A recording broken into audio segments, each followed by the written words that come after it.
Olá pessoal, na nossa aula de hoje nós vamos falar aqui sobre as provas no processo penal. É o último assunto aí da nossa segunda unidade e é um assunto extremamente relevante dentro do processo penal, inclusive com várias repercussões aí em casos que estão acontecendo nesse momento no nosso país, etc.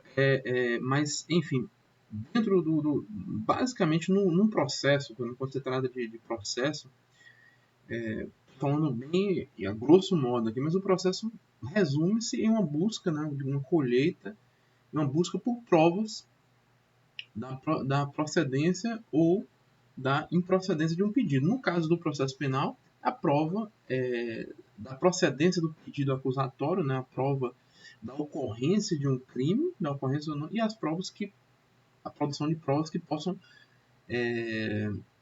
negar, que possam contradizer a acusação e demonstrar a falta de ausência de autoria ou de materialidade. Basicamente, o processo vai se desenvolver em torno de provas, né? Então, é uma matéria muito importante para ser estudada, e principalmente no processo penal, que ela tem uma série de detalhes e princípios que são específicos, né, que não são tratados no processo civil. Primeiro, o que é prova? Né? Prova, basicamente, é tudo aquilo que demonstra a ocorrência de um fato, como regra. Né? No caso do processo penal, um fato criminoso demonstra a ocorrência ou nega a ocorrência, vamos dizer assim, né? Nega a autoria ou materialidade de um fato. De um fato criminoso. E, excepcionalmente, haverá prova sobre um direito, né? Sobre a existência de um direito objetivo, né? A existência de uma norma.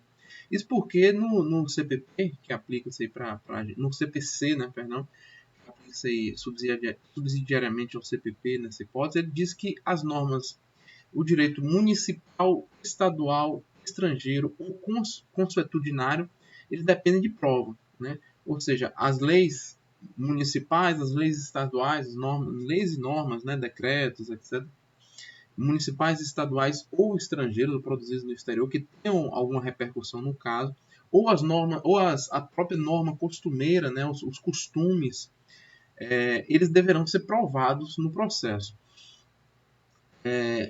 Isso é uma regra que vale aqui do processo civil, que a gente aplica também no processo penal, mas a doutrina e a própria jurisprudência entende que a prova de normas municipais e estaduais estão restritas àquelas do local em que o juiz não atua.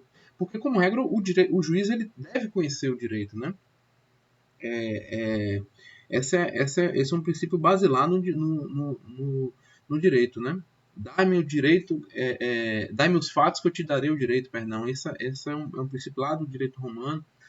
E o juiz, em regra, ele tem que conhecer o direito. Então, uma norma federal, uma lei federal, o juiz é obrigado a conhecer. E também, para a doutrina, ele é obrigado a conhecer também as normas da localidade em que ele atua, né? Agora, se for uma norma de um outro município, uma norma de um outro estado, até por facilidade processual, até por né, prezar pela celeridade processual, a parte tem que fazer essa prova. Né? E principalmente uma norma de direito estrangeiro e também uma norma costumeira é indispensável que a parte faça a prova da existência dessas normas, certo? Agora, não depende de prova, fatos inúteis ou irrelevantes, fatos que não tenham relação com o fato criminoso, né? Isso, obviamente, o juiz deve indeferir a produção desse tipo de prova, que é irrelevante no processo. A pessoa está tratando de um crime de furto e, sei lá, a parte está querendo provar que o autor que a vítima do furto foi traído, sofreu uma traição amorosa, não tem nada a ver, né? Isso não tem nada a ver com a ocorrência, com o fato criminoso em si, o juiz pode indeferir. Também não depende de prova, os fatos notórios, os fatos são de conhecimento público, né? Por exemplo, agora, por exemplo, que a gente está em meio a uma pandemia, não é necessário fazer prova disso, é um fato notório. Fatos axiomáticos, que são as chamadas verdades científicas, né? A gente sabe que a ciência ela caminha se modificando, né? Ela tem determinados postulados, mas esses postulados podem ser no futuro derrubados por novas descobertas científicas. Mas enquanto essas evidências científicas estejam valendo, né, vamos dizer assim, isso não precisa ser provado. Por exemplo, agora usando até o efeito a pandemia agora, é um fato científico, uma verdade científica atual que o coronavírus se transmite pelo ar, né? Então a gente, essa é uma verdade, eu não preciso fazer essa prova. Então, por exemplo, se você alguém expõe outra pessoa a a contaminação pelo ar em razão do coronavírus, estando contaminada com o coronavírus, pode responder lá pelo crime, né, de exposição à doença grave. Né? Isso eu não preciso fazer prova de que ele se transmite pelo ar, porque isso é uma verdade científica atual. E também as presunções legais. O que é isso? Né? A presunção, por exemplo, a gente tem presunção absoluta e presunção relativa. Por exemplo, presunção absoluta, presunção, basicamente a lei já determina aquela conclusão. Então, por exemplo, se um menor de 18 anos ele não tem capacidade para, segundo a lei penal, não tem capacidade para responder um processo criminal, e isso é absoluto. Né? Isso é uma presunção absoluta. Agora, por exemplo, um documento de identidade, aquele documento que comprova, pode ser até o documento que comprova a idade dessa pessoa. Esse documento, existe uma presunção relativa de que ele é verdadeiro. Se você tem lá um documento impresso lá na célula da Secretaria de Segurança Pública, você tem aquele documento, você tem uma presunção de que aquele documento é verdadeiro, relativa. Agora, essa presunção ela pode ser feita prova em contrário, você comprovando que o documento é falso. Então você tem presunções absolutas, assim, a partir do momento que você constata que o indivíduo é menor de 18 anos, isso é uma presunção absoluta de que ele não pode responder ao processo criminal. Não admite prova em contrário. Mas se você, por exemplo, o documento em si que demonstra a idade dele, o documento carrega, ou qualquer documento, né, qualquer documento público, etc., ele carrega uma presunção relativa. Ele pode ser feita prova de que aquele documento é falsificado, né? São duas coisas distintas aí. Mas a presunção é sempre determinada pela lei. A lei já conclui, se você apresenta uma certidão de casamento, presume-se que aquela certidão é válida, né? Aquela certidão está demonstrando um casamento. Agora, pode ser feita prova da falsidade daquela certidão. Mas enquanto não for feita aquela prova, aquela certidão vale. Aquela certidão, ela não preciso provar, apresentar uma certidão de casamento. Eu não preciso apresentar a certidão e ainda provar, trazer testemunha para dizer que aquele casamento ocorreu. Não preciso, basta a certidão. Agora, por que ela é uma presunção relativa? Porque pode ser feita a prova em contrário, pode ser prova demonstrando a falsidade daquela certidão. Certo?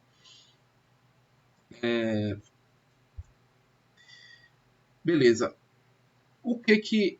perdão. Eu passei aqui. Outro detalhe, outra questão importante aí para eliminar no estudo da prova no processo penal é que a gente já tratou disso no início, que como o direito à liberdade, o direito do indivíduo, principalmente contra o direito à liberdade frente ao Estado, né? O direito de não ser tolhida a sua liberdade pelo Estado. Esse direito ele é indisponível.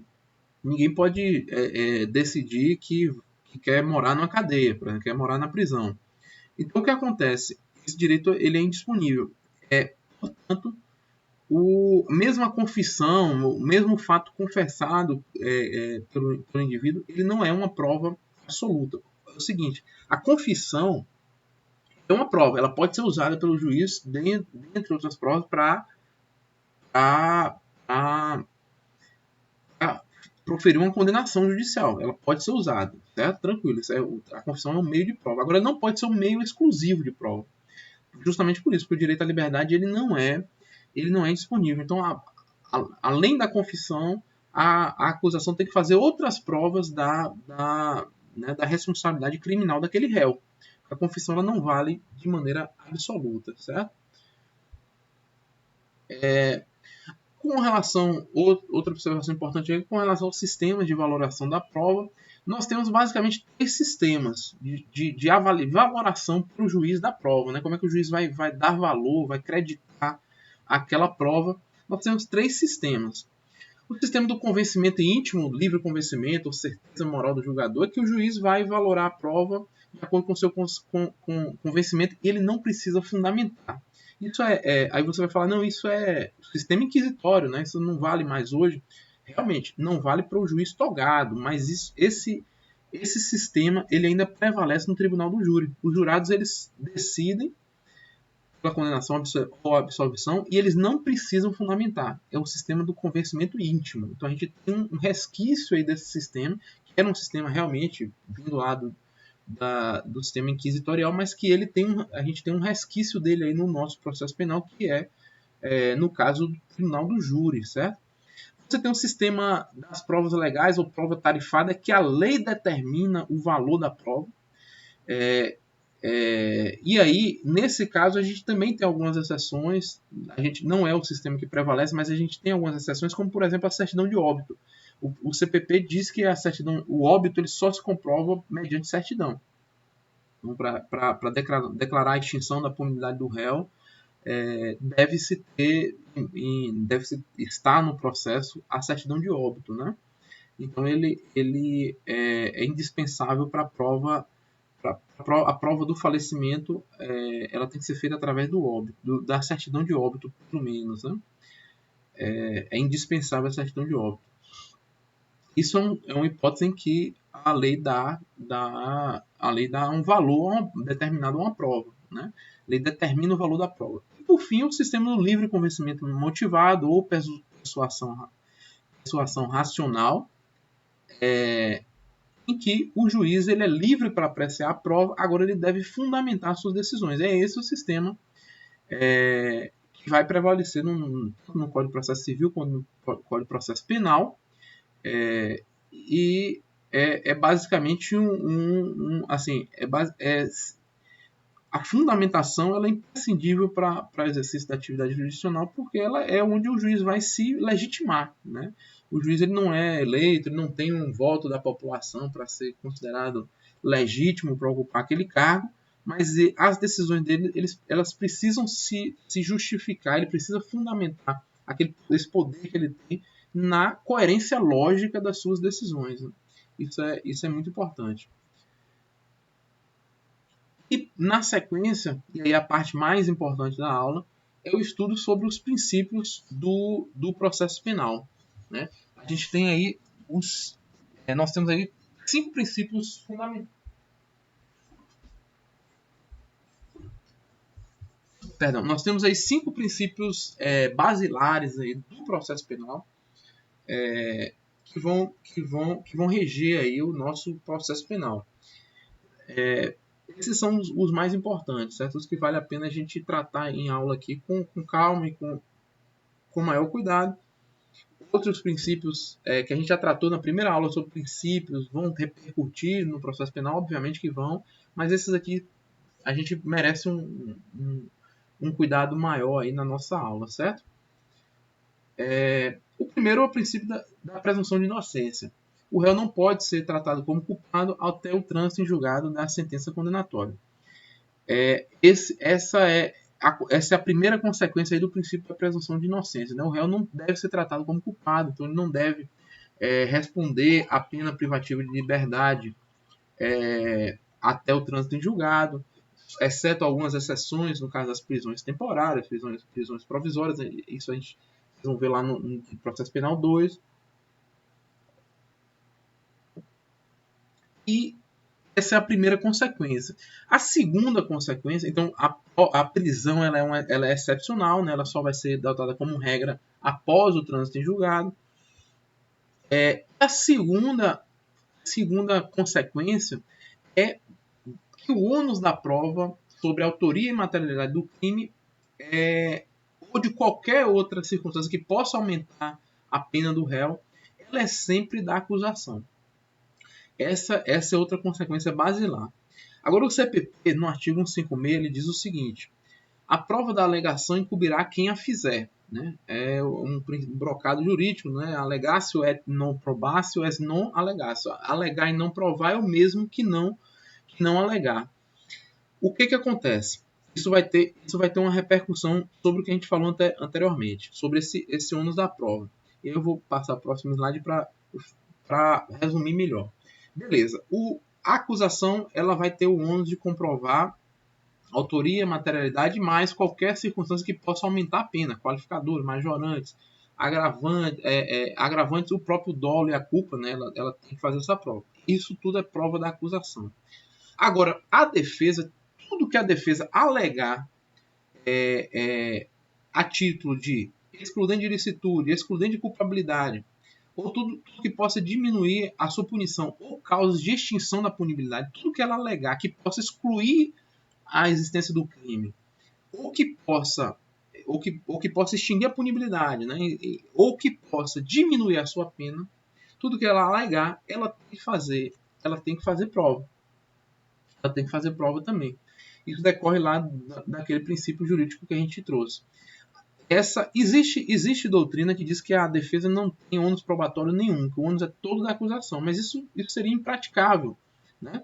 Porque, por exemplo, se você disser isso, você vai dizer, a acusação fez prova de que o réu, né, estava no local do crime, estava portando a arma do crime, estava, sei lá, tinha uma inimizade com a vítima, etc, etc. Um crime de homicídio. E aí a defesa alegasse, ele agiu em legítima defesa. Quer dizer, se não tivesse nenhuma testemunha, ninguém no local, ou seja, o Ministério Público tinha uma série de provas, né? Tem a disparo da arma foi feito pelo réu, a arma era do réu, o réu estava no local, etc, etc. O Ministério Público tinha uma série de provas. Agora, como é que o Ministério Público iria provar que foi em legítima defesa? Não foi em legítima defesa, perdão. Seria impraticável. Então, se o réu seria impraticável, é a chamada prova diabólica, né? Prova da inocorrência de um fato. Isso não, em determinadas circunstâncias seria inviável. Então, né, tendo em conta essa inviabilidade, a doutrina extensamente majoritária entende que o que a defesa alegar, ela vai ter que fazer excluir o crime, ou para, enfim, ou para diminuir a pena, ou para decretar extinguir a punibilidade, ela tem que fazer prova. Então, por exemplo, se ela alega, vamos dizer, como já falei, alega que agiu em legítima defesa, ela tem que fazer prova de que ela agiu em legítima defesa. Se ela alega que o réu tem insanidade mental, tem que ser feita uma perícia, ele tem, nesse caso, o próprio juiz vai determinar como regra, mas o réu tem que colaborar, tem que se apresentar para a perícia de sanidade mental para ser feita essa prova em favor dele, né? Porque foi uma alegação feita por ele no processo, né? Então ele tem que fazer prova, certo? Ele não pode, por exemplo, alegar que ele tem sanidade mental, não pode ser condenado e não ir na perícia. Não, essa é uma prova que ele deve fazer, certo? Na perícia médica. E aí eu faço um resumo, porque no processo civil, no artigo 373, né, diz que o autor deve comprovar os fatos constitutivos do seu direito e o réu deve comprovar os fatos impeditivos, modificativos ou extintivos do direito do autor. Isso é a regra do processo civil, basicamente ela se aplica aqui no processo penal.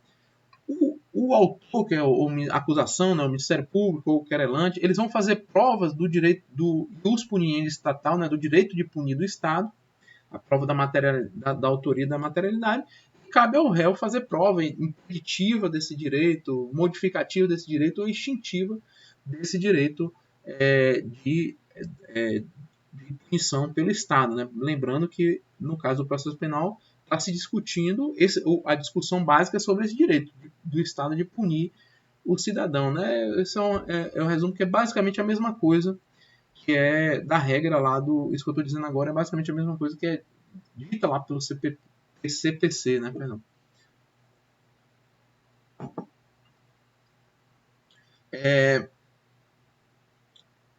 O seguinte, outra questão de repercussão aí no ônus da prova é sobre o poder instrutório do juiz, né? O poder do juiz de determinar, determinar a produção de prova no processo penal. Olha só, isso dá pano para manga. O que acontece? Como regra, o juiz não. Como regra do sistema acusatório, né? A gente, lembrando a diferença, sistema inquisitório e sistema acusatório. No sistema acusatório, o juiz deve se manter imparcial, o juiz deve se manter distante das partes e distante da produção de provas. A produção de provas ela é um ônus das partes, né? Mas se você for lá no artigo 156 do CPP, essa parte que está grifada em vermelho, está, na verdade, riscada em vermelho, ela diz que o juiz pode determinar prova, antecipação de prova, mesmo mesmo durante a investigação. Esse inciso, a doutrina sempre considerou ele inconstitucional, fere o sistema acusatório, ele continua escrito lá no CPP, não foi modificado, não foi revogado, não foi revogado expressamente pela lei, mas com a vigência do pacote anticrime, o inciso 1, o artigo 3º-A do CPP diz que é vedada ao juiz iniciativa probatória na fase de investigação. O CPP diz isso, passou a dizer isso, né? E basicamente são duas. Não houve a revogação. Isso, na verdade, ele já era inconstitucional, mas para quem acreditasse que ele não era inconstitucional, mesmo que não tenha havido a revogação expressa, houve a revogação tácita agora com a vigência desse artigo 3º-A, que diz que o juiz não pode ter iniciativa probatória na fase de investigação. Lembrando que esse artigo ele não foi suspenso, a aplicação dele aí pelo STF, ele está aplicável, certo? O artigo 3º-A. Então esse inciso 1 a gente esquece, ele não tem mais aplicação prática nenhuma, apesar de constar lá no código. Mas o importante para a gente é o inciso 2, que diz que o juiz pode determinar no curso da instrução, aí já durante a instrução, é diferente do que diz o inciso 1, ou antes de proferir sentença, a realização de diligências, né, ou seja, de provas, de produção de provas, para dirimir dúvida sobre ponto relevante. Vamos lá, vamos interpretar aí o que o CPP está dizendo com isso. O juiz pode tirar dúvidas sobre ponto relevante. A doutrina, o juiz ele deve produzir, ele deve retirar essa dúvida, porém, ele não pode substituir a atividade probatória da acusação. Por quê? Basicamente porque, em decorrência do princípio do indúbio pro réu. Se ele está em dúvida, se a acusação formulou as provas dele e ele tem dúvida da inocência ou da acusação, vamos lá, a acusação produziu todas as provas que podia, e ele tem dúvida se deve condenar ou absolver, ele deve absolver, porque indúbio pro réu, certo? Indúbio pro réu, ninguém tem dúvida disso. Agora, não pode substituir. Agora, a doutrina, não só Pacelli, mas a doutrina majoritária, ele vai dizer, olha, ele pode produzir prova para demonstrar a inocência do réu, porque aí, por exemplo, como eu já citei no exemplo anterior, alguma dúvida sobre a capacidade mental capacidade mental do réu, o juiz pode produzir prova de ofício, mesmo que nenhuma das partes tenha requerido, porque é uma prova que pode demonstrar a inocência do réu, pode ajudar o réu, né? Ele pode produzir alguma prova que a defesa não quis fazer, não pediu, não formulou pedido para fazer, ele pode determinar, desde que ela seja destinada a absolver o réu, destinada a produzir algum elemento que possa absolver o réu, né? Não destinada, que eu digo, é que ela pode produzir, né? Não é que ela pode produzir um elemento para absolver o réu. Isso ele pode fazer, porque basicamente não fere aí o princípio do indúbio pro réu. O problema é aí quando é que o CPP fala em tirar dúvidas sobre o ponto relevante. Quando é que a doutrina admite que ele produz a prova nessa hipótese? É quando ele tenha dúvidas sobre alguma prova que já sobre assim, os efeitos, sobre a extensão de alguma prova que já foi produzida. Que já foi produzida.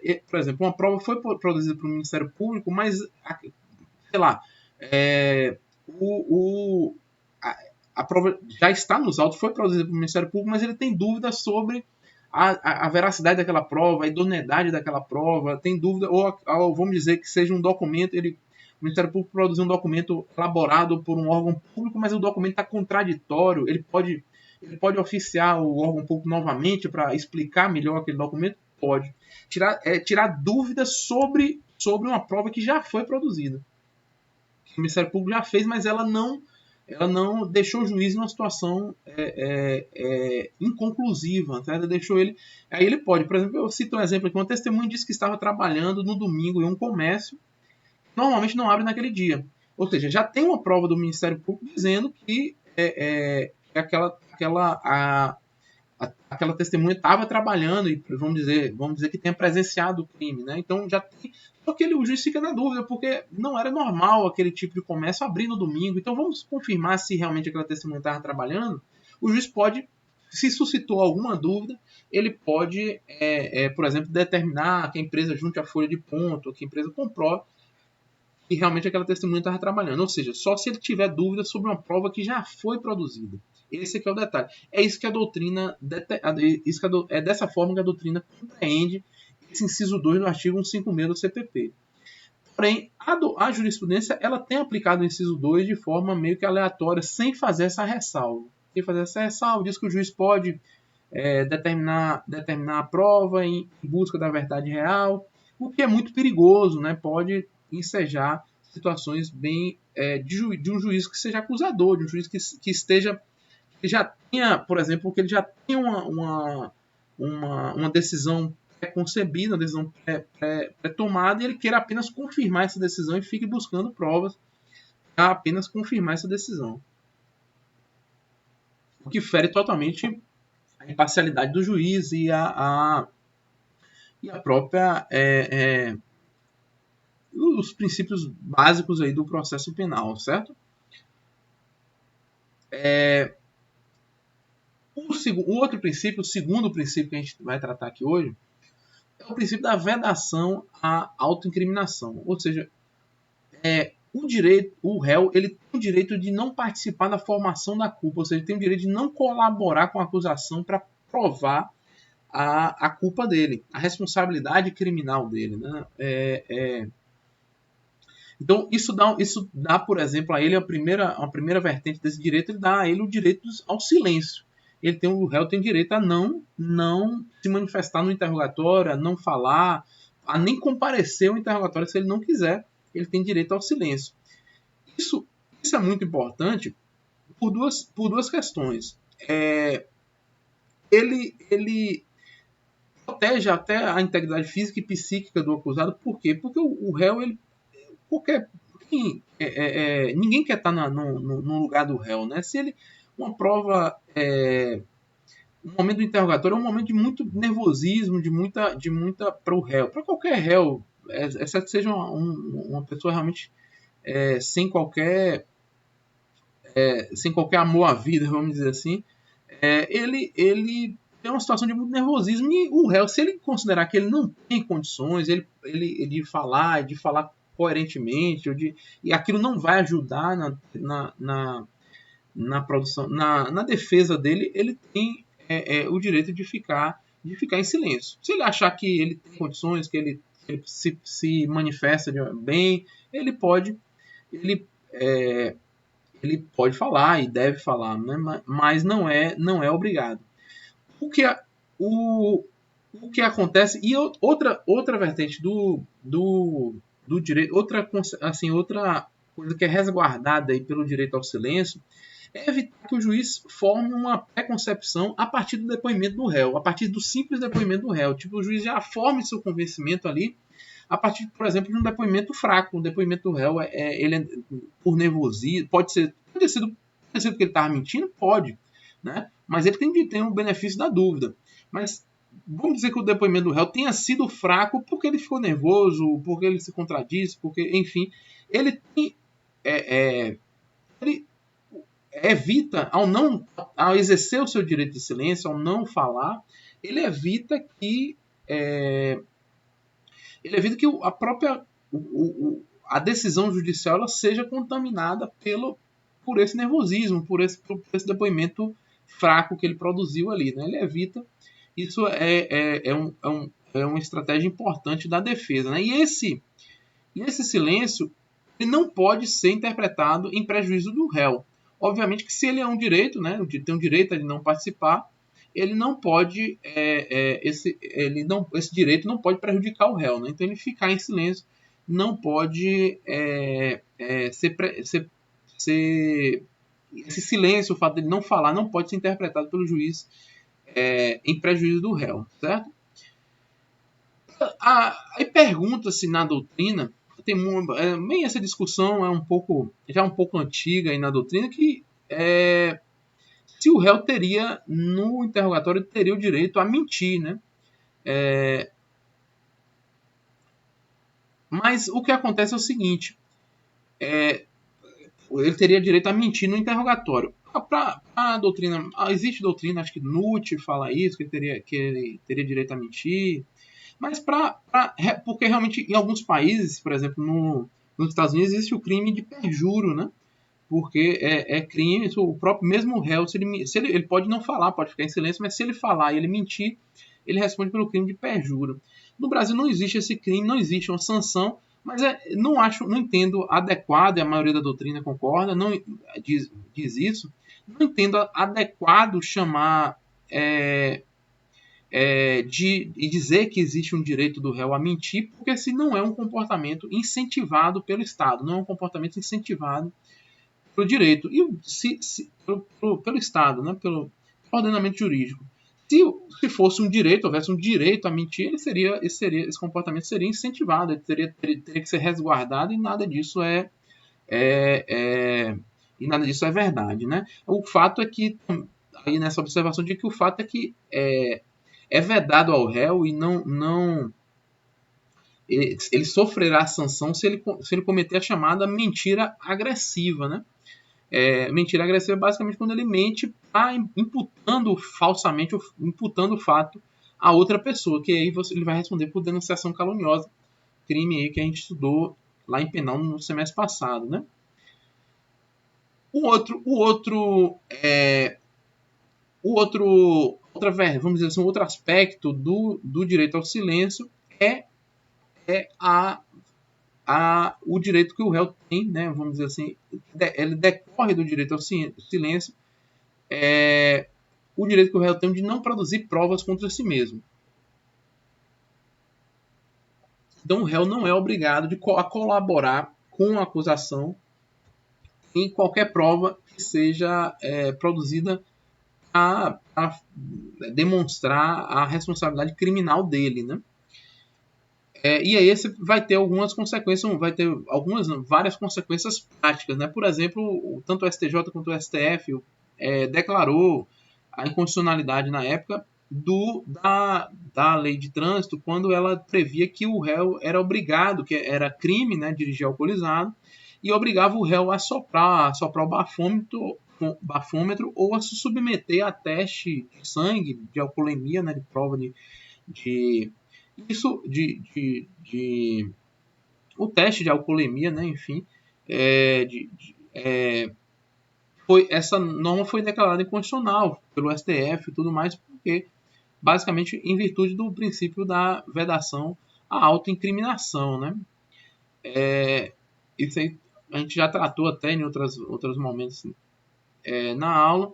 Ele, por exemplo, ele tem direito de não participar, de não se fazer presente nos atos do processo. Ele, estando presente o defensor dele, basta. Ele não é obrigado a estar presente nos atos. Pode ser uma estratégia dele, né? Ele não é obrigado, por exemplo, a participar da chamada reprodução simulada, ou reconstituição, acho que é conhecida normalmente como reconstituição do crime, né? Ele não é obrigado a participar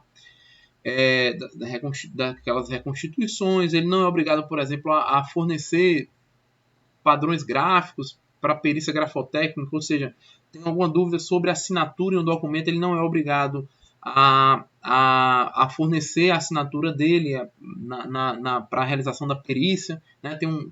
A polícia geralmente faz pega a assinatura, quando vai fazer esse tipo de perícia, ela pede a assinatura da pessoa a pessoa assine várias vezes, ou repita a frase ali várias vezes. Ele não é obrigado, se ele quiser fazer, ele pode, mas ele não é obrigado. Ou então ele fornecer gravação da voz dele para ser comparada no caso de uma perícia de voz, aí no caso, ele também não é obrigado a fornecer aí essa gravação da voz. Dentre outras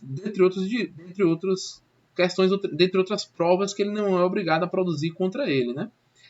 O que acontece quando essas provas elas dependem da colaboração do réu, né? Elas podem ser obtidas, por exemplo, quando foram descartadas pelo réu, por exemplo, você precisa fazer um teste de DNA, a investigação precisa fazer um teste de DNA, isso já ocorreu, né, na prática. E aí o réu se nega a realizar aquele exame de DNA, você pode, por exemplo, se o réu descartou ali uma bituca de cigarro, naquela bituca tem a saliva do réu, você pode com aquela saliva fazer o exame de DNA, aquela bituca que foi descartada pelo réu. Por exemplo, você pode usar um vídeo que o réu já tem gravado para fazer a perícia de voz, um vídeo com a imagem do réu comprovando que era ele, né? Você pode fazer essa perícia nesse vídeo para comprovar que a voz daquela gravação ali é dele. Por exemplo, você pode, ou ela seja acessível em algum registro, ou ele pode, por exemplo, o réu não quis fornecer a assinatura dele para fazer, para ter um cheque que foi falsificado,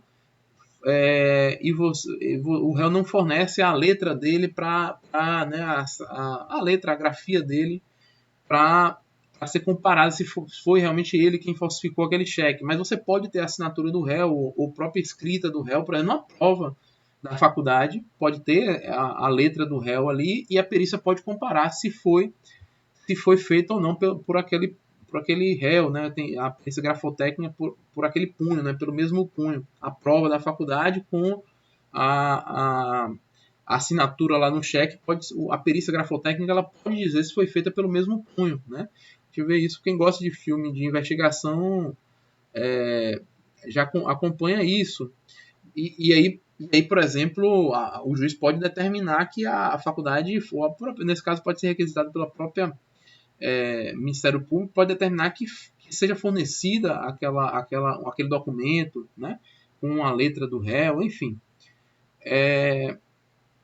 Certo. Uma coisa que causa uma certa controvérsia é a questão da identificação criminal, que a gente já tratou em aula aí algumas vezes, porque a lei da identificação criminal lá de 2009, ela diz que o réu ele pode submeter o réu à identificação criminal quando houver dúvida sobre a identificação dele e pode-se até mesmo realizar a coleta de material biológico do réu, ou seja, pode obrigar o réu a fornecer material biológico. A lei só manda que seja colhido por meio indolor, né? Pode ser um pedaço de unha, um fio de cabelo, a própria saliva, né? Que seria mais simples. Para Auri Lopes, essa determinação da lei de identificação criminal ela ofende o princípio da vedação à autoincriminação. Mas não é o que prevalece, assim, pelo menos pelo que eu pude observar, pelo que eu pude pesquisar, não é o que prevalece, a maioria da doutrina concorda aí com Pacelli, pelo seguinte, basicamente porque, apesar da Constituição dizer, apesar do princípio da vedação à autoincriminação ter raiz, vamos dizer assim, lá na Constituição, né, no direito ao silêncio e tudo mais, mas a própria Constituição diz que se houver, ela diz lá diz que o civilmente identificado não será submetido à identificação criminal, salvo nas hipóteses previstas por lei. Então, a Constituição admite que a lei, aí uma norma de eficácia limitada, né, que vocês estudam lá em direito constitucional, ela admite que a lei restrinja esse direito do réu a não ser identificado criminalmente. E aí, na lei que regulamentou esse dispositivo da Constituição, ela admitiu a identificação do réu quando houver dúvida sobre a identificação, quando ele tiver apresentado documento falso, etc, etc. Tem lá as hipóteses na lei. A lei admite que o réu seja identificado mediante, inclusive mediante colheita de material biológico, inclusive a própria identificação do réu, que é a identificação criminal, quando ela vai ser feita uma identificação, assim como você vai tirar uma carteira de identidade, é feita a identificação criminal, né?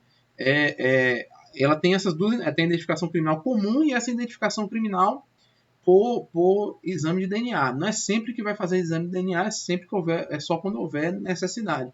Mas então, se há dúvida sobre a identificação do réu, ele deverá, se houver ordem, é necessária a ordem do judicial, ele deverá se apresentar na polícia para que seja feita essa identificação dele. Aí vai ser produzido um documento que a partir dali vai ser a identidade do réu naquele processo.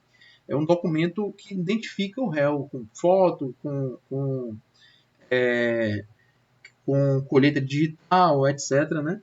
E esse documento vai valer como identificação do réu, e o réu é obrigado a se submeter a isso, apesar disso servir como prova contrária a ele, ele é obrigado em razão dessa exceção na Constituição, né?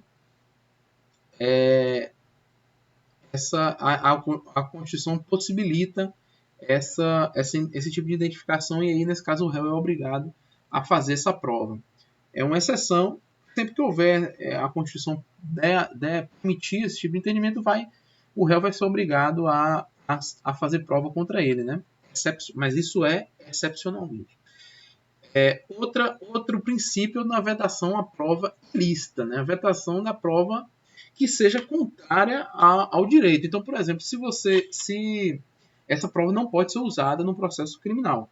Então, se a Constituição diz que é inviolável a comunicação telefônica, salvo por autorização judicial, isso é uma norma, isso é uma regra da Constituição, não pode o Estado, para produzir prova no processo penal, violar essa comunicação telefônica sem ordem judicial. Então, é uma regra que a própria Constituição, o próprio Estado impõe a ele mesmo, e ele é obrigado a cumprir, né? Se ele não fosse obrigado a cumprir, não tinha sentido de você ter a norma, de existir a norma, de existir qualquer norma, né? Se o Estado não fosse obrigado a cumpri-la, né? Não faz o menor sentido. E aí essas provas não podem ser utilizadas no processo criminal. A gente tem um gênero que é a prova ilegal ou prova vedada, né? Que são espécies, a prova ilícita, que é a prova obtida mediante a violação de uma regra de direito material, a violação de um bem jurídico que caracteriza crime. Por exemplo, você tem a confissão obtida mediante tortura, né? A tortura ela é um crime, ela é prevista no ordenamento jurídico como um crime, é direito, obviamente, de qualquer cidadão de não ser submetido à tortura. Se você torturar alguém para que ele confesse um crime, essa é uma prova ilícita. Essa é uma prova ilícita, né? É uma ilicitude material, está ofendendo um direito do cidadão, um direito material do cidadão. A doutrina diferencia essa prova ilícita, da prova ilegítima, que é a prova que fere as normas de direito processual meramente. Por exemplo, o réu tem o direito de ser, no processo, né? Ele tem o direito, ou no inquérito também, ele tem o direito de ficar em silêncio, ele tem o direito de ser advertido desse direito, né? Antes de iniciar qualquer interrogatório, o delegado ou o juiz ele vai dizer ao réu que ele tem o direito de ficar em silêncio. É a prova colhida sem que o delegado ou o juiz faça essa advertência, ela é uma prova ilegítima, ela fere norma do direito processual, vai ser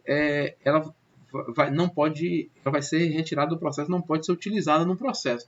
Mas todas as duas, tanto a prova ilícita quanto a prova ilegítima, elas são provas legais, né? São provas vedadas, não podem ser utilizadas no processo criminal. As consequências tanto da prova ilegítima quanto da prova ilícita é que elas devem ser desentreadas do processo, devem ser tiradas do processo, não podem ser utilizadas em hipótese nenhuma. E o CPP, ele manda, lá no artigo 157, ele manda que essa prova seja destruída, inutilizada. O detalhe é que isso não pode ser Então o juiz, vamos dizer que tem uma confissão lá que foi obtida na delegacia, foi obtida mediante tortura, isso é descoberto, o juiz mandaria botar fogo, rasgar e jogar fora aquela confissão. O detalhe é o seguinte, o que o juiz deve tirar do processo é óbvio, né? Não vai tirar, não vai utilizar. O detalhe é que aquele documento ele pode servir para provar o crime de tortura, por exemplo, nesse caso, e aí não faz sentido nenhum o juiz destruir uma prova, né? E aí, apesar dessa regra do CPP, ela não pode ser aplicada, ela é inviável de ser aplicada cegamente, vamos dizer assim. O juiz, se for um caso que não importar em nenhum crime, o juiz pode destruir. Agora, se for puder constituir um crime, o juiz vai encaminhar essa prova para o Ministério Público para apurar a ocorrência desse crime aí, né? Foi um crime de ação penal pública, né? Aí eu faço uma observação do que é a teoria da contaminação do entendimento. O que é isso?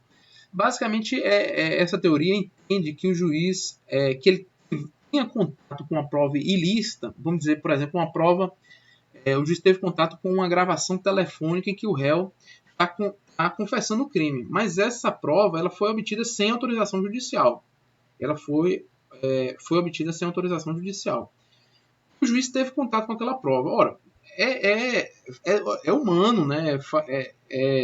O juiz não é um ser, né, sobrenatural, ele é um ser humano. E é humano que ele procure, mesmo que essa prova seja excluída do processo, que ele procure, de todas as formas, confirmar, encontrar provas para respaldar aquela decisão que ele já tomou, aquela conclusão que ele já teve de que o réu é culpado, né?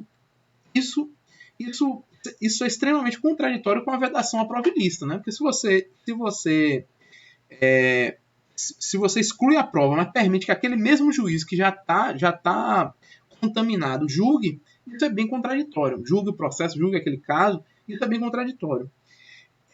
Hoje, mesmo assim, isso continua em vigor. O juiz que tiver contato com a prova ilícita, ele pode, inclusive, estar prevento, ele pode julgar aquele processo. Não há no CPP não há determinação em sentido contrário. Não há vigor valendo, né? Porque houve alteração com o pacote anticrime, houve alteração para determinar que o juiz que tivesse contato com a prova ilícita fosse afastado do julgamento da causa. E aí, só que essa norma também está suspensa por aquela liminar lá do STF que a gente já tratou. Mas é importante dizer que a lei, o pacote anticrime, ele adotou a teoria da contaminação do entendimento, que não era adotada no nosso ordenamento em hipótese nenhuma.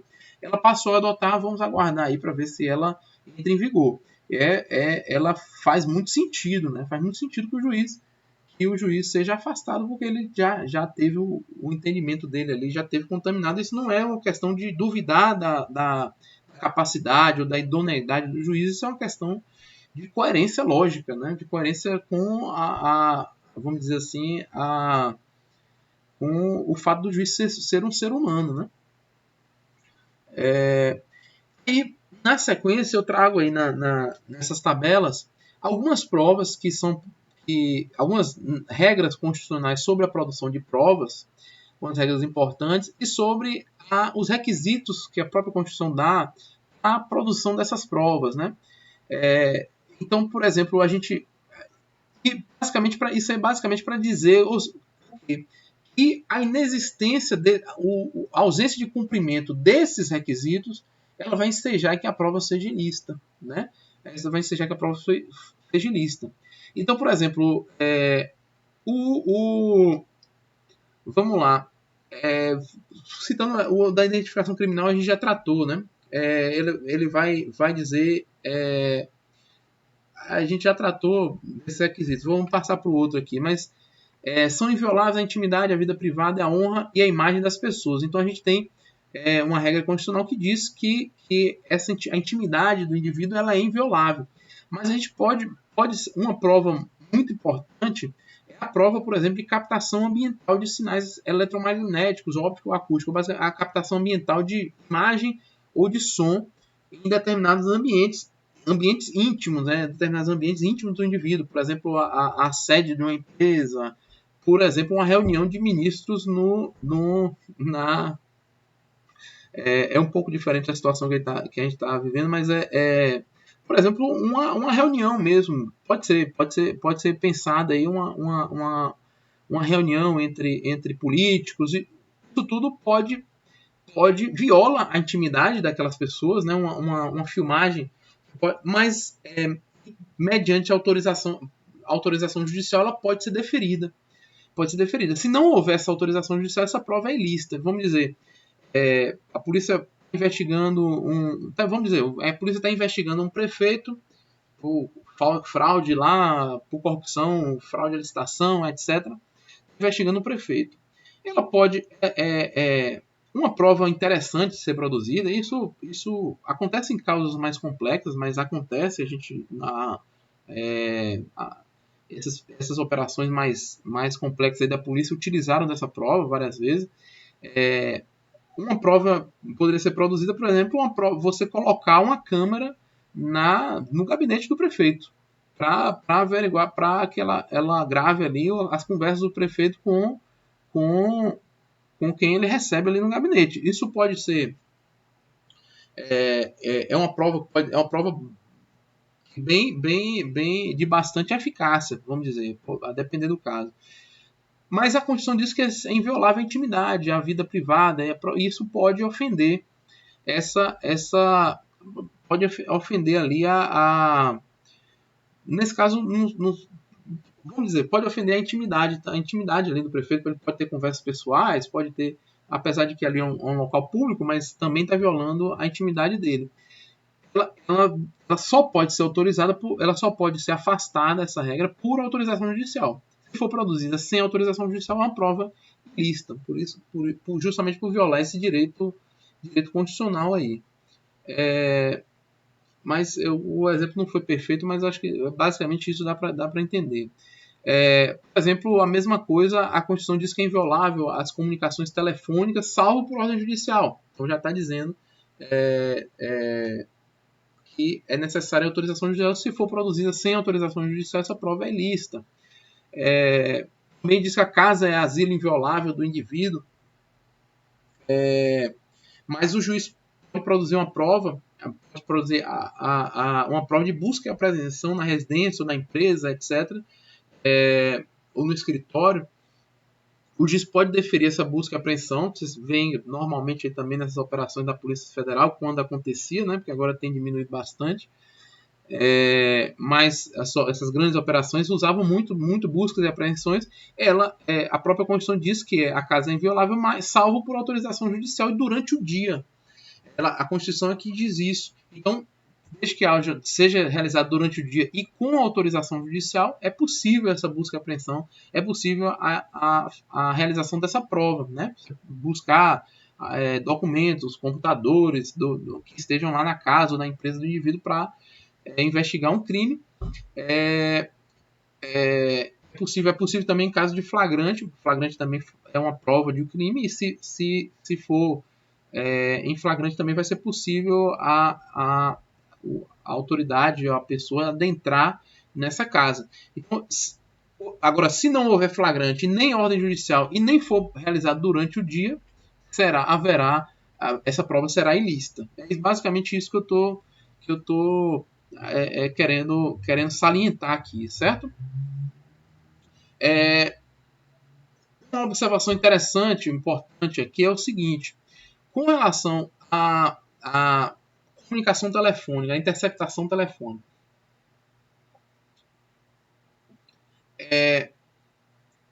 comunicação telefônica e de dados, né? O que é comunicação telefônica? É a comunicação por telefone, né? Feita por telefone. De dados é a comunicação por dados, é por e-mail, por mensagem de WhatsApp. Essas comunicações, a Constituição, elas são invioláveis, salvo por autorização judicial, certo? São invioláveis, salvo por autorização judicial. O que acontece? Eu falei delas aqui. E a autorização judicial, a lei que regulamenta, ela diz que deve haver indícios razoáveis da autoria e da participação no crime. A prova não pode ser feita por não pode ser feita por outros meios. E o crime for punido com reclusão. Então é indispensável que o crime seja punido com reclusão para que seja feita essa interceptação telefônica. Se não forem cumpridos esses requisitos, a prova é ilícita. O detalhe é o seguinte, essa prova é ilícita. Então você fizer a gravação de uma ligação telefônica, de uma conversa no WhatsApp, você espelhar essa conversa de WhatsApp em um outro computador e ter acesso a essa conversa, tudo isso, se não tiver autorização judicial, é prova ilícita. Se tiver autorização judicial, beleza. Cumprir aqueles outros requisitos. O que acontece é o seguinte, essa comunicação, isso é importante saber na prática, ela é diferente do registro de dados. O que acontece é o seguinte, as operadoras de telefone, de telefonia e próprio de internet também, elas, sempre que você faz ativa uma linha, ou ativa um e-mail, ou ativa qualquer coisa, informação telefônica ou telemática, que a gente chama, né, que é pela internet, você fornece seus dados. O que o STF está dizendo aqui nessa decisão é que é o seguinte, esses dados que a pessoa fornece, o nome completo, o próprio número da linha, o endereço da pessoa, isso não é sigiloso. Não se submete a esse mesmo sigilo das informações telefônicas. Não é que as empresas de telefone podem publicar essas informações, não, porque há o resguardo aí do consumidor, etc. Mas, se houver necessidade para uma investigação, a própria polícia ou o Ministério Público eles podem requisitar essas informações. Ou a própria, por exemplo, o CPI, a Comissão Parlamentar de Inquérito, elas podem requisitar essas informações. Não é necessária autorização judicial. A autorização judicial só é necessária para quebrar o sigilo da comunicação telefônica. Da comunicação em si, da transmissão de dados, da comunicação telefônica ou de dados, da conversa telefônica ou dos dados, certo? Isso é importante aí. Aí eu trago um exemplo de uma decisão judicial em que se considerou nula lá um acesso que a polícia teve à conversa de WhatsApp sem autorização judicial, foi considerada nula essa prova, considerada prova ilícita, certo? Outro detalhe importante é o seguinte, a gravação de conversa tanto telefônica quanto ambiental, por um dos interlocutores, ou seja, você vai... a gente viu muito isso aí também, vê muito isso no noticiário, aí no noticiário policial aí da política, policial político do nosso país, né? Mas você vê muito que, às vezes, um indivíduo que está sendo por exemplo, ele está sofrendo extorsão de um prefeito, ou extorsão não, pode ser extorsão também, mas está sofrendo concussão, né? O prefeito está exigindo uma vantagem ilícita para aquele determinado fornecedor do município. Ele vai lá no gabinete do prefeito, conversar com o prefeito ou qualquer outra agente público, só estou usando como exemplo, mas ele vai lá no gabinete do prefeito e grava aquela conversa, grava aquela exigência de vantagem indevida. Isso a gente já viu algumas vezes. A jurisprudência ela se pacificou desde 2009 que isso não é necessária a autorização judicial, não é prova ilícita. Essa prova produzida pela própria... por um dos interlocutores da conversa, ela não é prova ilícita. Essa decisão de 2009 lá do STF, ela é bem interessante, por isso eu decidi colocar ela na íntegra na plataforma. Como eu sempre digo, é muito importante ler as decisões judiciais, mas eles têm os votos dos ministros, eles fazem várias digressões sobre a prova no processo penal. Eu achei interessante colocar essa decisão lá na íntegra. Mas ela não é... Por que ela não é... Por que não é necessária autorização judicial para fazer essa gravação? Basicamente porque basicamente porque quando a conversa, né, teve que houve a conversa, aquele cidadão, no exemplo que eu dei, o prefeito, ele abriu mão do seu sigilo, ali daquela comunidade. Ele estava...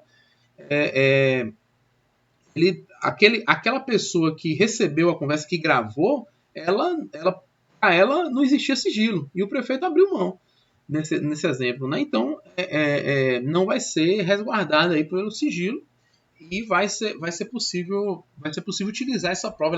Essa prova ela não é ilícita e vai ser possível utilizar no processo penal, certo? Isso vale para vários casos que a gente já viu na política aí nos últimos tempos, com governadores, com deputados, etc. Né? Outra questão que causa uma grande celeuma é com relação aos sigilos bancário e fiscal e também os livros mercantis das empresas. Eu até deixei em vermelho o livro mercantil da empresa, porque a decisão não está tratando especificamente delas, mas o mesmo raciocínio vai se aplicar. O mesmo raciocínio. O que acontece a gente vai entrar aí agora no famoso caso essa decisão judicial que também consolidou esse entendimento aí no STF. Ela foi proferida no caso lá do filho do 01 lá do Bolsonaro, né? No caso da rachadinha lá na Assembleia Legislativa do Rio, né? O caso está sendo investigado lá pela Polícia Civil lá do Rio e que tem gerado tanta repercussão agora, talvez que está se investigando até essas mudanças na Polícia Federal para proteção, visando a proteção lá dos filhos, né? O que está sendo isso é o que está sendo investigado aí agora nesse inquérito no STF. O detalhe é o seguinte: o sigilo bancário e fiscal ele é protegido pela intimidade. Não é ninguém é obrigado a expor. Ele é sigiloso como regra. Ele é sigiloso como regra. Mas esse sigilo ele não é conferido, não foi conferido explicitamente, vamos dizer assim. A Constituição ela não condicionou o acesso às informações bancárias à autorização judicial, como ocorre como ocorre, por exemplo, com a comunicação telefônica, que a gente já citou, né? Ela não condicionou. O que acontece? A lei complementar 105, ela diz que as autoridades, a Receita Federal e as autoridades fiscais, né, as autoridades que arrecadam tributos, elas podem requisitar, mesmo sem autorização judicial, elas podem requisitar do contribuinte, do indivíduo, informações financeiras. Não, do indivíduo não, né?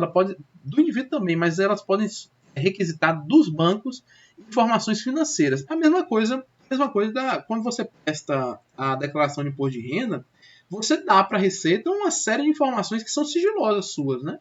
Quanto você tem, quanto você ganhou aquele ano, quanto você deixou de ganhar, quanto você tem patrimônio. Essas informações são suas, são sigilosas, a maioria delas, né, é sigilosa, mas a Receita ela tem o direito de exigir essa informação de você por lei. Ela tem esse direito. Ela tem o direito também de exigir essas mesmas informações semelhantes dos bancos. Os bancos fornecem essas informações sobre você. Isso está previsto na lei complementar.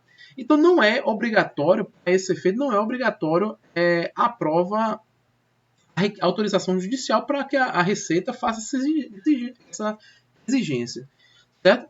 E aí o que acontece? Como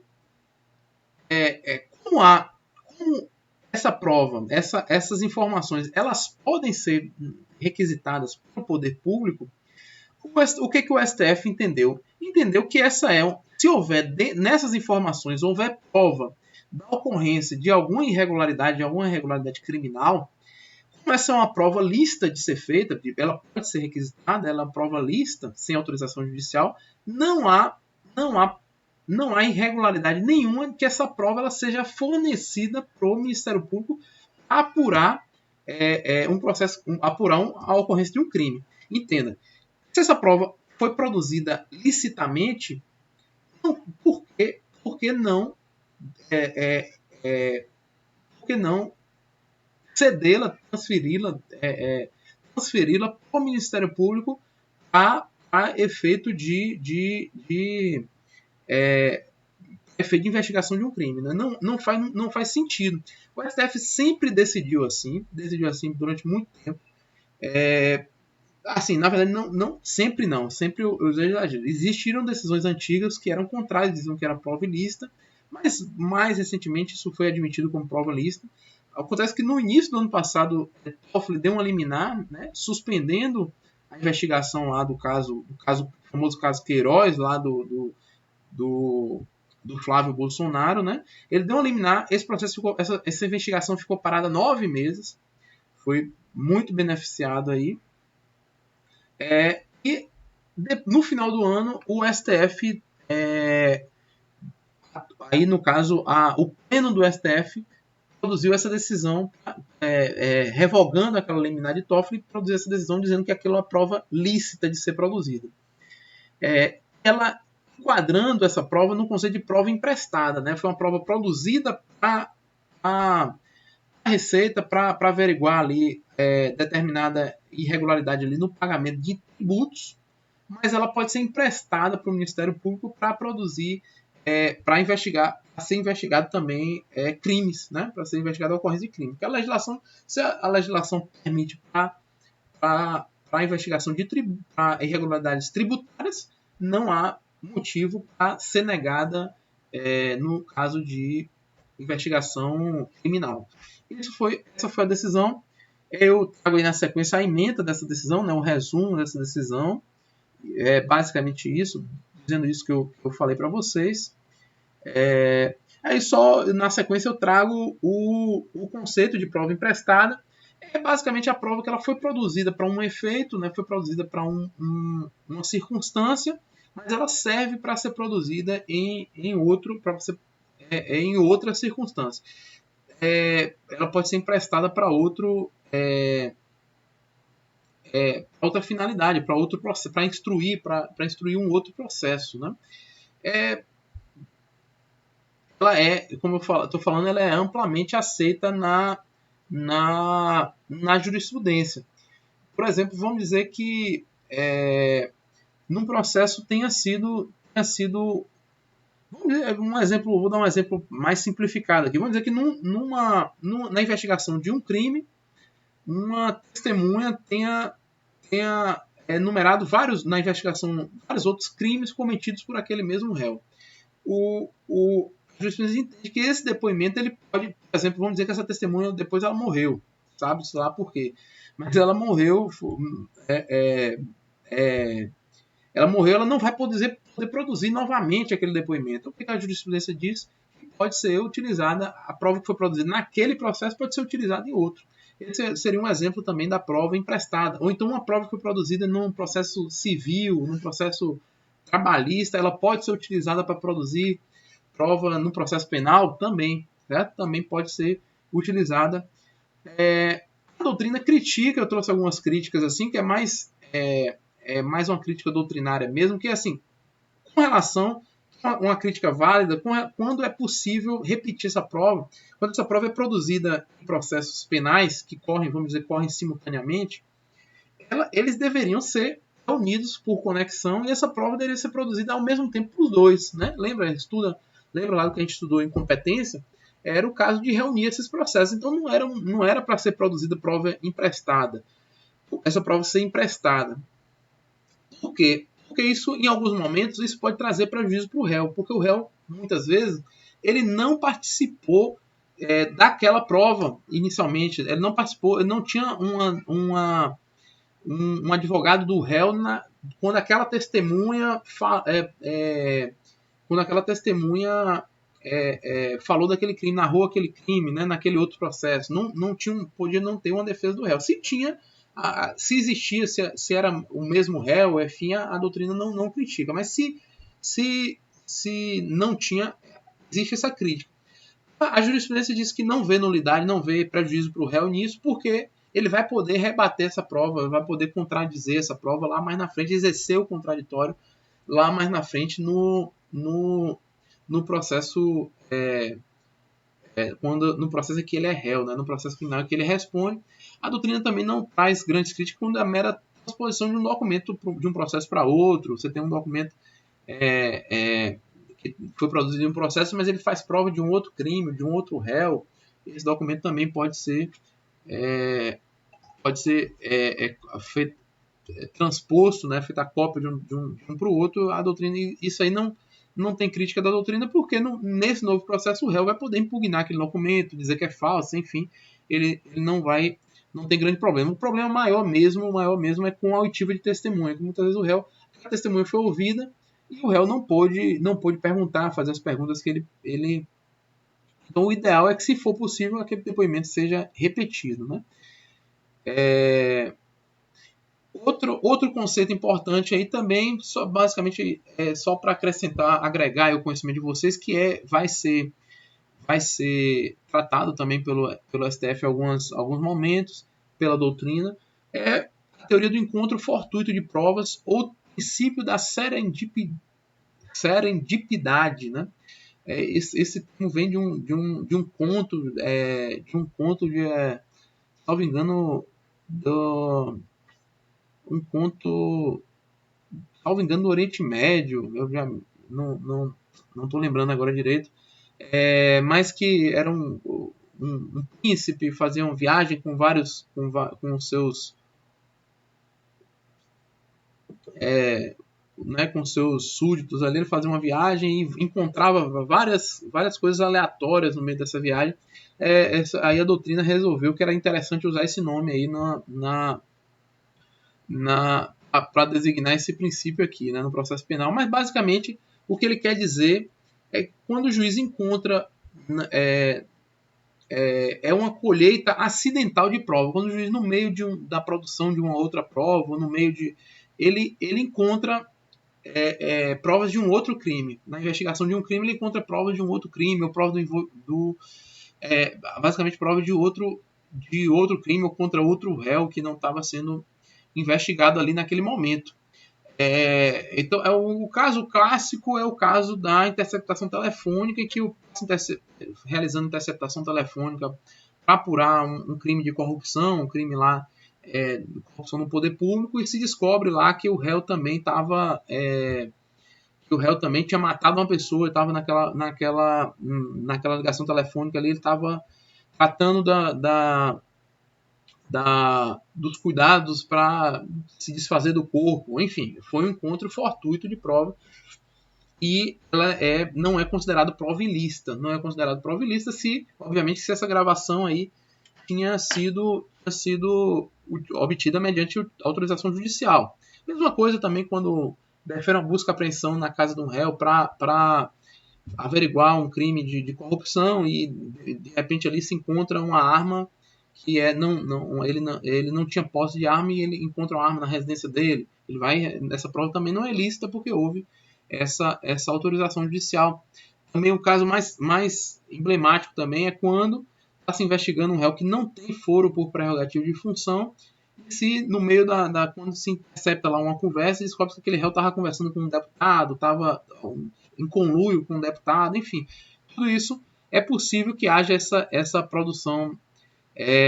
A doutrina entende que essa prova também é lícita porque mesmo quando no caso o juiz ele era incompetente, por exemplo, nesse caso do deputado, ele era incompetente a produzir prova com relação a um deputado, mas no momento em que aquela prova foi deferida, ele era competente porque estava se investigando uma pessoa que não tinha foro por prerrogativa de função, né? Esse é uma crítica também com relação a esse princípio, que o Estatuto de Roma, que julga prevê a aplicação de penas no Tribunal Penal Internacional, né, contra governantes que violam direitos humanos, etc., ele defende, ele estatui o princípio da especialidade da prova, ou seja, que a prova só seja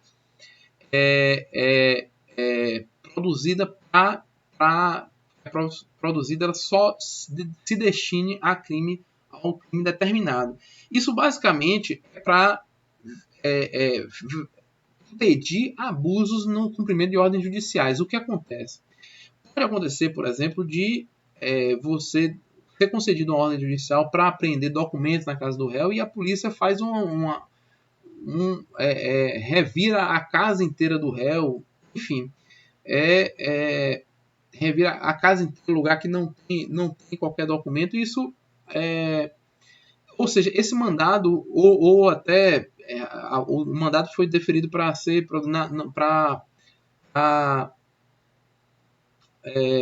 para ser cumprido lá no escritório do réu, e aí a polícia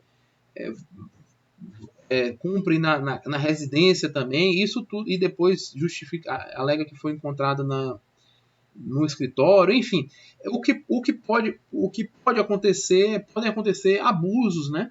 E depois esses abusos serem justificados com base nesse princípio. É isso que a doutrina está dizendo. Basicamente, a resposta que deve aos abusos, a resposta que se dá da doutrina majoritária e tudo é que esses abusos, eles devem, se eles forem ocorrerem, eles devem ser rechaçados, devem ser afastados do processo, certo? Mas é só, eu acho interessante trazer, também trago o princípio, o conceito do princípio e a crítica também que se faz com relação a esse princípio, né? Ele também foi chamado pelo STF, aí pelo ministro Alexandre de Moraes, de teoria do crime achado. É a mesma coisa. Eu trouxe a jurisprudência aí também para vocês darem uma olhadinha, né?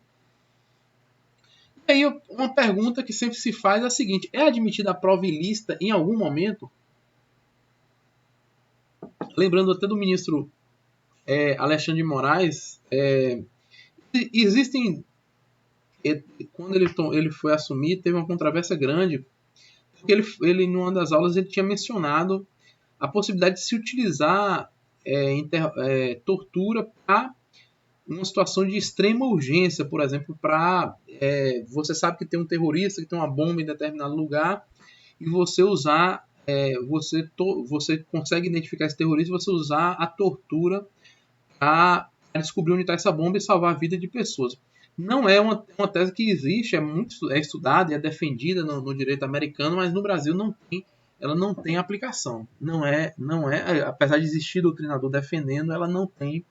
Então essa prova contra, ela sempre será ilícita, justamente porque ela pode, a defesa que se faz é que ela pode justificar abusos, né? Quando se você justificar a tortura em uma circunstância, você pode justificar em qualquer outra, né?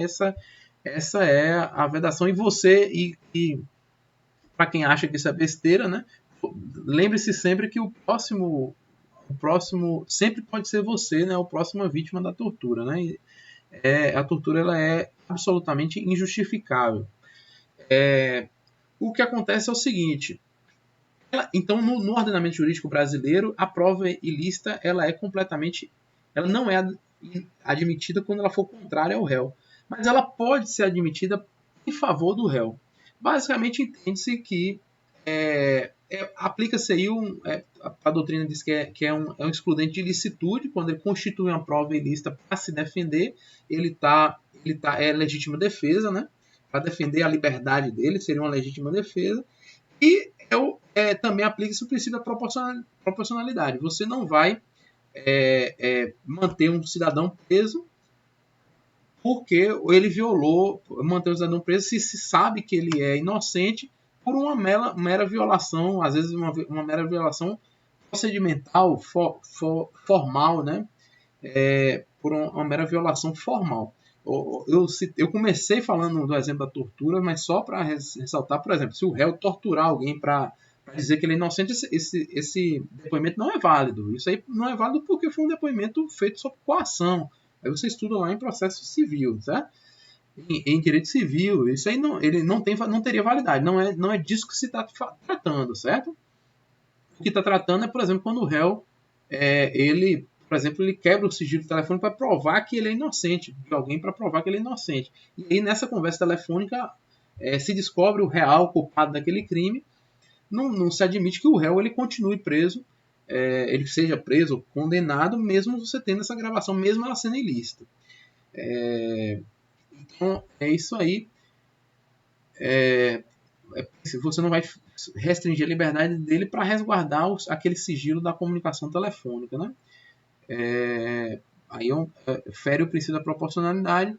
O detalhe é que a prova ilícita ela não pode ser usada no processo, não vai ser usada, mas ela pode, em determinadas ocasiões, servir como notícia-crime, notícia de um crime. Como já citei o exemplo da tortura, enfim, tudo isso ela pode ser, ela pode, mas apenas como notícia do crime. Ela não vai servir como prova de maneira alguma, né?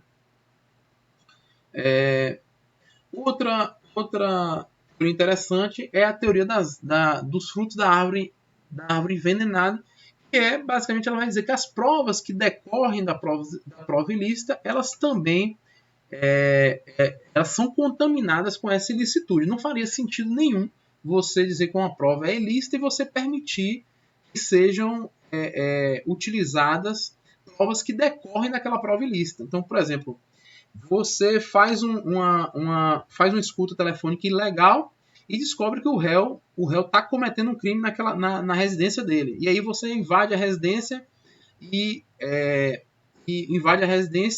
prende o réu em flagrante. Ora, esse flagrante só foi descoberto porque houve um início de uma prova e a prova ilícita foi praticada anteriormente. Não faria sentido você usar o flagrante como prova se ele só foi descoberto mediante a prova ilícita.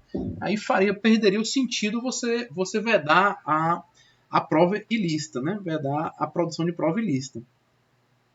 Ou então a apreensão de um produto ocorrida após uma tortura, enfim. As provas que só foram obtidas mediante a prova ilícita, elas também não podem ser utilizadas. Agora a gente tem duas exceções aí com relação à vedação da prova decorrente da ilícita. Né? Essa teoria, eu não falei no início, né, mas é chamada de teoria dos frutos da árvore envenenada. Basicamente, ou seja, se a árvore está envenenada, os frutos, né, que são as provas produzidas posteriormente, elas também estão envenenadas. Essa é a teoria decorrente do direito americano, né, por isso que é conhecida também como Fruits of the Poisonous Tree, né? A árvore está envenenada, os frutos também estão envenenados. Ela vai se contaminar as demais provas. A gente tem duas exceções.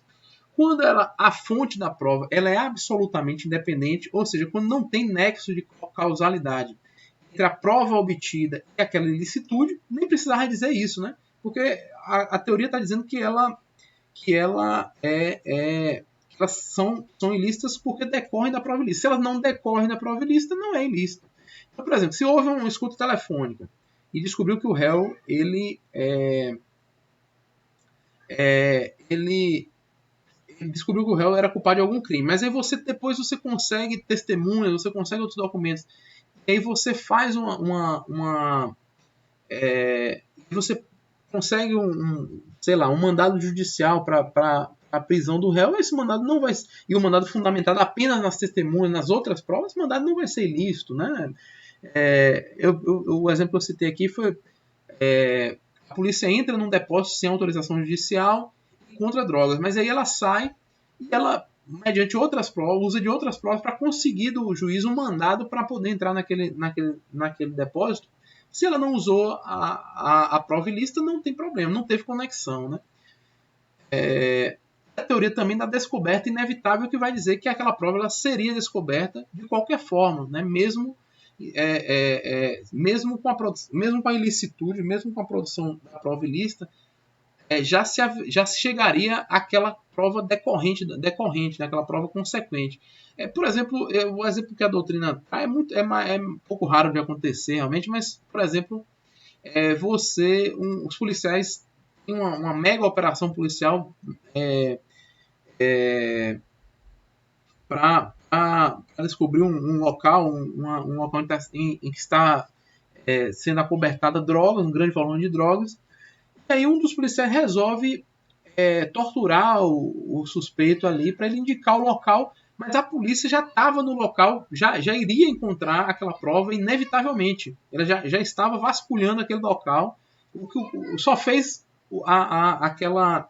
aquela tortura ali, só fez, vamos dizer, agilizar o processo, né? Então ela já seria descoberta inevitavelmente. Quando o juiz concluir isso, o juiz pode, obviamente, vai descartar a tortura, vai afastar a tortura, mas ele vai poder, aquela apreensão da droga ali vai poder ser utilizada como prova. Certo, pessoal? O princípio da comunhão das provas, já terminando aí aqueles princípios, ele diz que quando a prova ingressa no processo, ela passa a ser prova do processo. Ela não vai ser uma prova exclusiva para provar, por exemplo, a defesa faz uma prova no processo, por exemplo, a defesa indica uma testemunha para ser ouvida.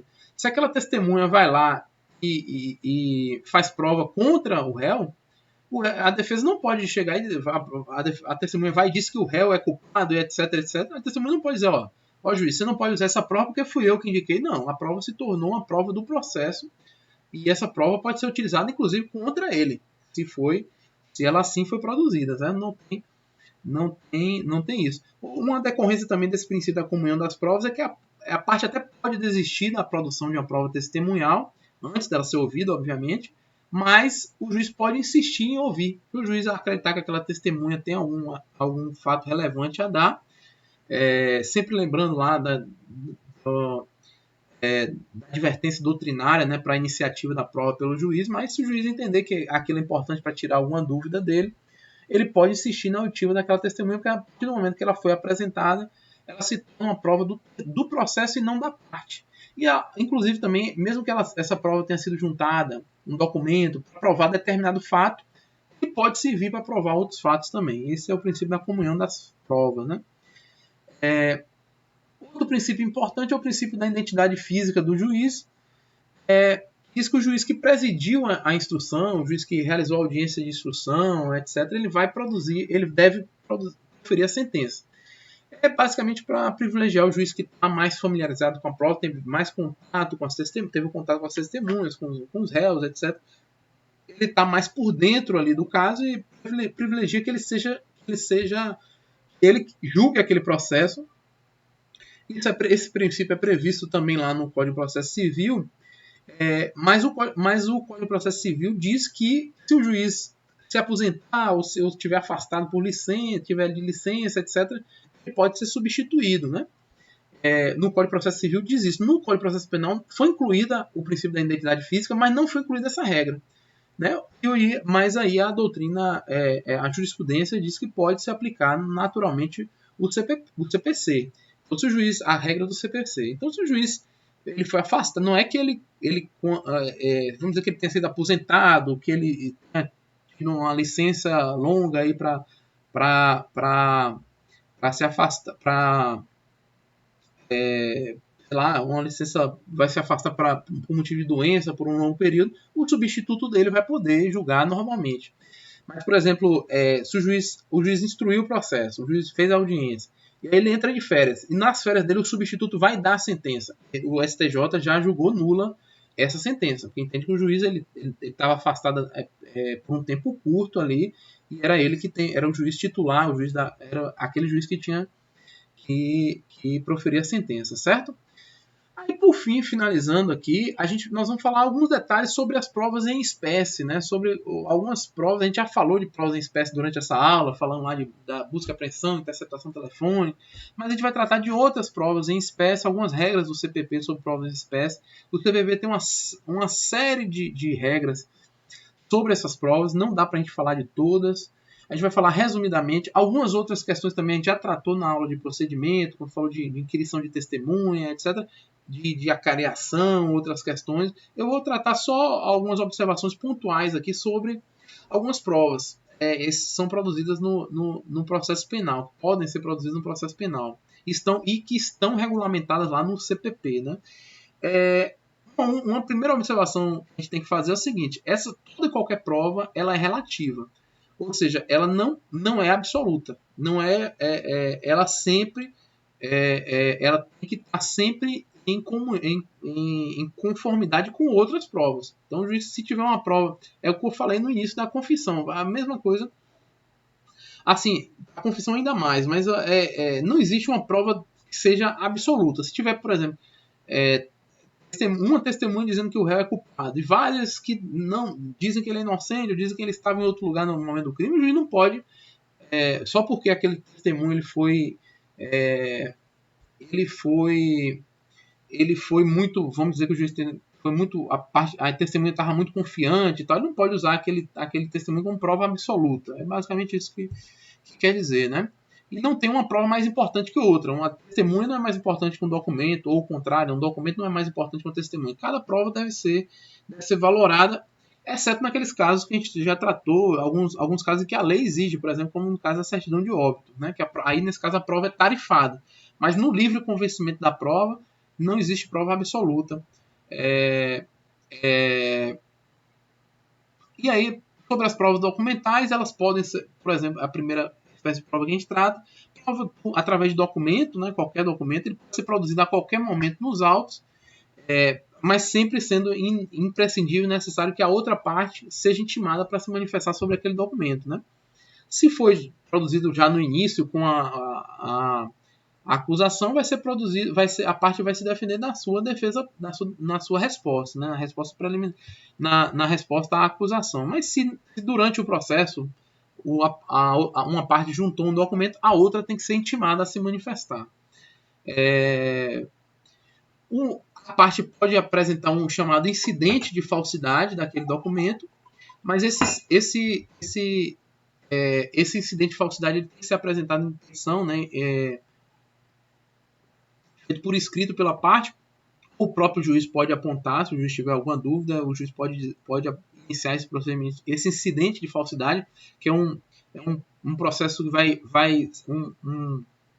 um procedimento que vai ser autuado em apartado, que a gente chama de formar um novo procedimento só para apurar a falsidade ou não daquele documento.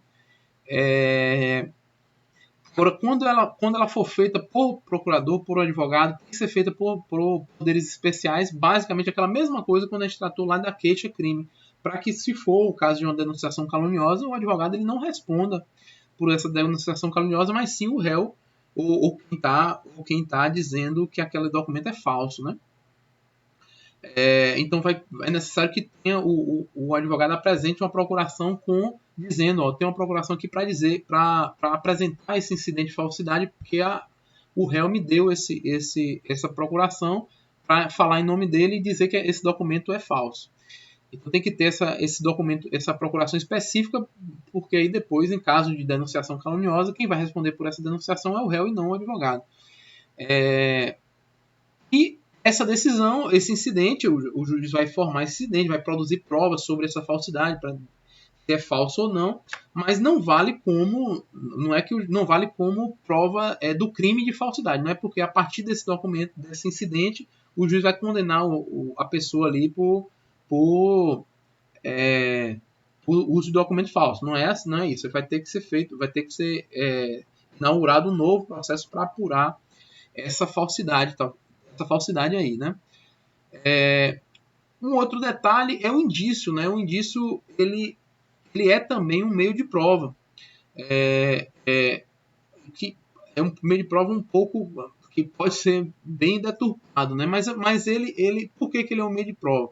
Como é que ele funciona, né? O indício basicamente é você, de um fato provado e conhecido, você presume outro que você não conhece. Você pode presumir outro que você não conhece na ausência de uma prova material, de uma prova concreta em sentido contrário. É como eu falei inicialmente. Você encontra o réu encontrado logo após o crime com a arma do crime. Olha, você não tem nenhuma filmagem, não tem nenhuma testemunha de que o réu efetivamente atirou. Mas o fato dele ter sido encontrado logo após o crime com a arma do crime é um indício grande de que aquele crime foi praticado por ele. É um indício. Ele permite essa conclusão.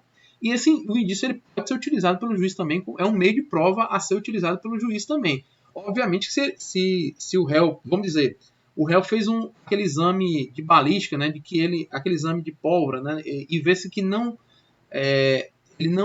tem não foi ele que ele não disparou aquela arma, ou que não, vamos dizer que ele assim, uma filmagem que contradiga aquilo, que entra em contradição com aquilo, obviamente que o indício ele não é absoluto, mas ele serve como prova. Se não tiver nenhuma prova material em sentido contrário, ele serve como prova também. Ele é basicamente ele é um raciocínio lógico, né? O CPP o traz como prova, mas ele não é fundamentalmente uma prova, né? Ele é tratado como prova, porque ele é um raciocínio lógico. De um fato você conclui, você deduz outro, né? E outro detalhe é o seguinte: não é que o indício ele não substitui, ele deve ser provado também. O seguinte, isso é usado com abusivamente pelo Ministério Público, porque assim, não é que o Ministério Público não tem que fazer prova. Ele tem que fazer prova dessas circunstâncias indiciárias, tem que fazer prova que o réu foi encontrado com a arma do crime, ele tem que fazer prova, enfim, por exemplo, de que o réu estava naquele local. Ele tem que fazer essas provas. Não é que seja isso seja assim, isente o Ministério Público de fazer prova, né? Ele tem que, o indício não isenta o Ministério Público de fazer prova. Ele é meramente uma dedução que vai ser feita por questões de raciocínio lógico mesmo. É presumível que seja que aquela circunstância tenha ocorrido, aquele crime tenha ocorrido, tenha sido praticado por aquele réu, né? A confissão a gente já tratou também, não é uma prova absoluta. Se ela foi produzida no interrogatório, ela tem que ser repetida, ou no interrogatório ela tem que ser repetida no juízo. Não é que o juiz não pode dispensar, ela tem que ser repetida. Se ela não for repetida, o juiz não vai poder se fundamentar apenas naquela confissão feita no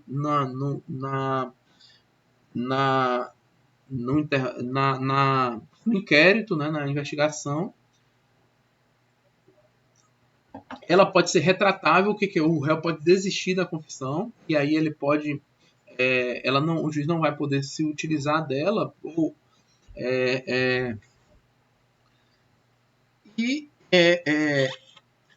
pelo menos não vai ter o mesmo valor, né? Ele pode utilizar dentro de diversas outras provas que ele vai ter que analisar, né? Outro detalhe é que ela é divisível. O réu pode confessar uma parte do crime e não confessar outro, confessar um crime e não confessar outro, ou mesmo confessar um crime, mas dizer que confessar que ele foi o responsável por aquele fato, mas dizer que foi cometido em legítima defesa. Isso é a chamada confissão qualificada, né? Ela pode ser divisível, pode ser dividida. Essa hipótese aí da confissão qualificada, o juiz vai, de acordo com as provas nos autos, vai analisar se o valor daquilo ali, né?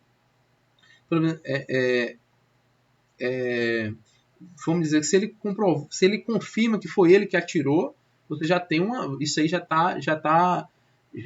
tem uma evidência grande de que foi ele, mas se ele alega que foi em legítima defesa, ele tem que fazer outras provas e corrobora essa legítima defesa. O juiz não é obrigado a aceitar a confissão como um todo e aí já enquadrá-lo na legítima defesa também, né? A prova pericial é aquela prova que exige conhecimento técnico exige um conhecimento técnico para ser produzida, né? Ela pode ser feita por um perito oficial, ou se não tiver um perito oficial, o perito lá da polícia, etc. Se não tiver esse perito, ela pode ser feita por duas pessoas idôneas e portadoras de diploma de curso superior, preferencialmente naquela área, com habilitação naquela área, né?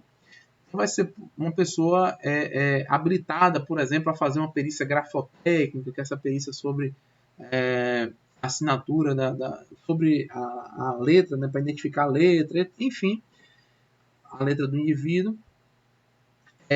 Um outro detalhe é o seguinte: nas infrações, qualquer infração que deixa vestígio, ou seja, que há obrigatório exame de corpo de delito, obrigatória a prova pericial naquele vestígio, né? Por exemplo, um crime de lesão corporal, um crime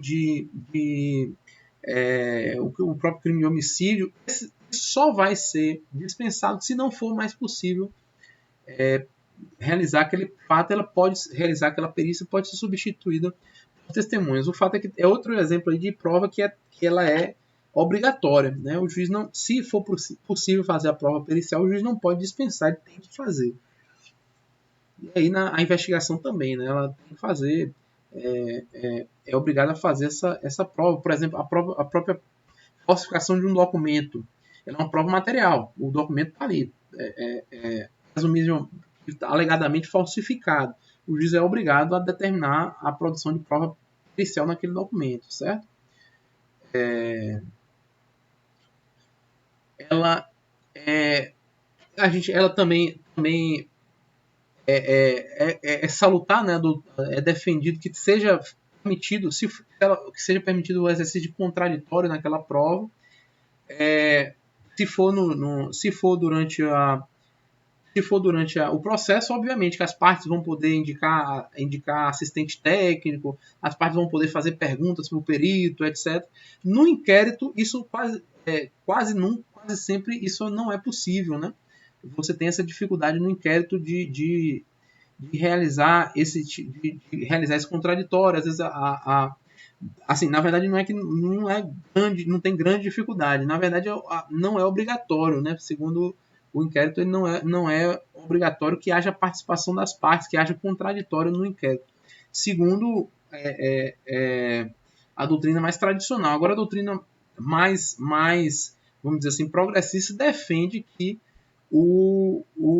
mesmo no inquérito, o delegado permita às partes a produção, quando essa perícia for feita no inquérito, permite que as partes exerçam contraditório ali, que o delegado deve permitir, né, que as partes façam perguntas, porque basicamente aquela prova ela é muitas vezes essencial para a condenação e não é assim, não é justo que esse contraditório ele seja feito só lá no processo. Na prática, permite esse chamado contraditório diferido, que é o quê? As partes vão poder exercer o contraditório com relação àquela prova pericial do inquérito, mas só quando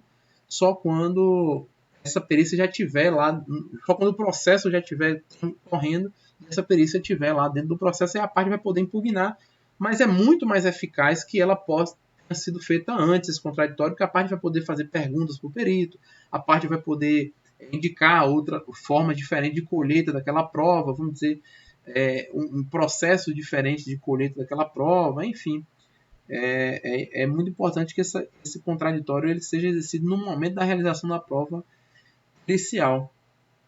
O detalhe também que só essa segunda observação aí é que a lei anticrime, o pacote anticrime, trouxe a chamada cadeia de custódia. É só uma observação mesmo rápida, que é basicamente determinou que seja feita a cadeia de custódia. O que é isso, né? Tem esse nome diferente aí, mas basicamente é a guarda de todos os vestígios relacionados a um crime. Então vai se chamar de cadeia de custódia, né? Até no depoimento lá de Moura ele mencionou essa cadeia de custódia, mas basicamente isso é uma proteção, é a guarda dos vestígios do crime. Então a arma do crime, no caso de droga, por exemplo, a perícia que se tenha sido feita na droga, é a guarda mesmo de todos os indícios relacionados, de todos os vestígios de um crime, é que eles sejam custodiados isso vai se chamar, custodiados pela polícia como regra, né? Isso vai ser chamado de cadeia de custódia. Aí finalizando, as provas produzidas em audiência, como eu falei, a gente já tratou na aula de procedimento penal, é só questão da observância dessa ordem. E sobre as testemunhas, aí eu trouxe esse quadro sobre as testemunhas que são proibidas de depor, as testemunhas que elas não prestam compromisso, elas são tratadas como não são tratadas como testemunha, né? São tratadas como informantes, porque elas têm alguma relação de parentesco com o acusado, alguma relação próxima com o acusado. Elas não prestam compromisso e elas não são obrigadas a depor, e as testemunhas que elas não prestam compromisso, mas elas devem depor, são obrigadas a depor, segundo o CPP. Eu só trouxe esse quadro aí, é meio que para vocês darem uma olhada, é uma questão que é meio que decoreba, mas é basicamente essas testemunhas aqui que não são obrigadas, elas não são, na verdade, não são testemunhas, não são ouvidas como testemunhas, elas são ouvidas como informantes, não presta compromisso, né? O juiz não vai adverti-la que se ela mentir, responderá por falso testemunho, mas elas podem eventualmente ser ouvidas para prestar algum esclarecimento. E as proibidas depois são testemunhas que são obrigadas por sigilo profissional a guardar sigilo, no caso, por exemplo, clássico aí do advogado, né? Ele não é obrigado ele não pode depor sobre o fato que ele tenha tido ciência no exercício da profissão. Certo? Beleza, era isso aí. Era isso aí que eu tinha para dizer. Obrigado. Até as próximas aulas.